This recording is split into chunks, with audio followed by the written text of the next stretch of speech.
എല്ലാ ഗൃഹോപകരണങ്ങൾക്കും ഫിനാൻസ് സൗകര്യം. 20,000 സ്ക്വയർ ഫീറ്റിൽ ഗൃഹോപകരണങ്ങളുടെ Rajadhani gallery furniture and appliances, Sania തിയേറ്ററിന് എതിർവശം, എരമല്ലൂർ. അവർ sister concern grand furniture mart, Eramallur.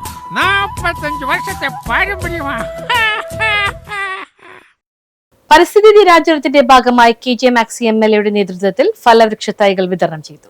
പരിസ്ഥിതി ദിനത്തിന്റെ ഭാഗമായി KJ മാക്സി MLAയുടെ നേതൃത്വത്തിൽ MLA ഓഫീസ് പരിസരത്ത് ഫലവൃക്ഷ പച്ചക്കറി തൈകളുടെയും പച്ചക്കറി വിത്തുകളുടെയും വിതരണം നടന്നു. പരിപാടിയിൽ നഗരസഭ 21ാം ഡിവിഷൻ കൌൺസിലർ CR സുധീർ അധ്യക്ഷത വഹിച്ചു. CS ഗിരീഷ് സ്വാഗതം ആശംസിച്ചു. Saint Sebastian higher secondary school principal Smitha Aloysius വിതരണോദ്ഘാടനം നിർവഹിച്ചു. ഇന്ന് ലോക പരിസ്ഥിതി ദിനം ആഘോഷിക്കുകയാണ്.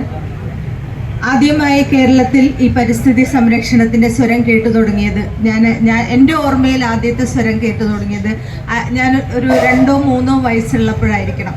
എൻ്റെ വീട്ടിൽ ഈ സൈലന്റ് വാലി കൺസർവേഷനെ കുറിച്ചൊക്കെ ചർച്ച നടക്കുമ്പോഴാണ് 1970കളിലാണ് ഈ ഒരു ചിന്ത കേരളത്തിൽ.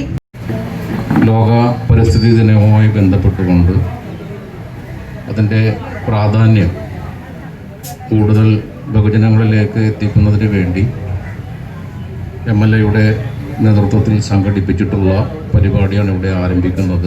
പൊതുപ്രവർത്തകരായ PA പീറ്റർ, അനിതാശീലൻ, 26ാം ഡിവിഷൻ കൌൺസിലർ ഷീബലാൽ, 11ാം ഡിവിഷൻ കൌൺസിലർ ഷീബ ഡൂറോം, 12ാം division councillor Soni K Francis, father Siju Paliyathara, വ്യാപാരി വ്യവസായി സമിതിയുടെ ഷാജി മമ്മാസ്, വ്യാപാരി വ്യവസായി ഏകോപന സമിതി പ്രസിഡന്റ് SA ലത്തീഫ് തുടങ്ങിയവർ സംസാരിച്ചു. പരിസ്ഥിതി ദിനാഘോഷത്തിന്റെ ഭാഗമായി ഈ വർഷം ആഗോളമായി തന്നെ ലോകത്താകെ ഉയർത്തുന്ന പ്രധാനപ്പെട്ട മുദ്രാവാക്യം ബീറ്റ് പൊല്യൂഷൻ പ്ലാസ്റ്റിക്സ്, പ്ലാസ്റ്റിക് മാലിന്യങ്ങളെ പരാജയപ്പെടുത്തുക എന്നുള്ള ഏറ്റവും പ്രധാനപ്പെട്ട ഒരു ആശയം മുന്നോട്ട് വെച്ചുകൊണ്ടാണ് ഇത്തവണ പരിസ്ഥിതി ദിനം നമ്മൾ ആഘോഷിക്കുന്നത്. News bureau, Thoppumpady.